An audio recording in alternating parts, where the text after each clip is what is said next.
ប្រាស់ទឹកភ្លើងដោយសន្សំសំចៃ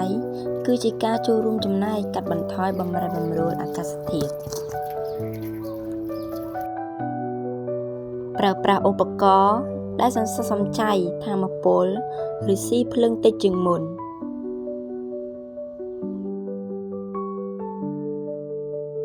ចូលរួមប្រើប្រាស់យានយន្តអគ្គិសនីឬដើរនិងជិះកង់បញ្ឈប់និងកាត់បន្ថយការដុតសំរាមពីវាសពីកាលប្រឹងប្រែងសិក្សាពីការប្រែប្រួលធាតុអាកាសនិងបទពិសោធន៍នានាដើម្បីរកមធ្យោបាយឆ្លើយតបទៅនឹងការប្រែប្រួលអាកាសធាតុព្យាយាមបង្កើតមុខរបរឬអាជីពថ្មីៗទាំងឡាយដែលឆ្លើយតបទៅនឹងការប្រែប្រួលអាកាសធាតុតាមដានព័ត៌មានស្ដីពីការព្យាករណ៍ធាតុអាកាសនិងកម្រិតទឹកទន្លេដើម្បីរៀបចំផែនការសកម្មភាពដែលឆ្លើយតបទៅនឹងភាពរាំងស្ងួតទឹកជំនន់ខ្យល់ព្យុះនិងការប្រែប្រួលអាកាសធាតុទាន់ពេលវេលា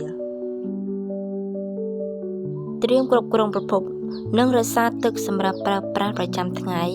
និងការធ្វើកសិកម្ម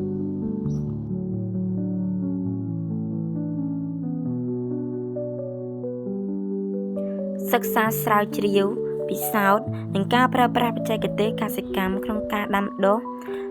និងចិញ្ចឹមសត្វដែលធន់ព្រមទាំងមានប្រសិទ្ធភាពខ្ពស់ដូចជាជ្រើសរើសពូជធន់ប្រើប្រាស់ទឹកតិចរយៈពេលខ្លីនិងទទួលបានទិន្នផលខ្ពស់សិក្សាស្វែងយល់ពីសុខភាពអនាម័យនិងសង្គ្រោះបឋម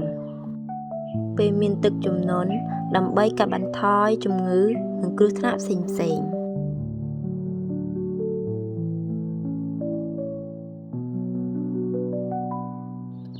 ញ៉ាំទឹកឲ្យបានគ្រប់គ្រាន់ឧស្សាហ៍ងូតទឹកពេលមានអាកាសធាតុក្តៅឬក្តៅខ្លាំងដើម្បីបំពេញតម្រូវការរបស់សារពាង្គកាយបង្ការបញ្ហានិងជំងឺផ្សេងៗជ្រើសរើសសម្លៀកបំពាក់ឲ្យបានសមស្របជាមួយធាតុអាកាសជៀសវាងគ្រឿងស្រវឹងឬភេសជ្ជៈបង្កឲ្យក្តៅខ្លាំង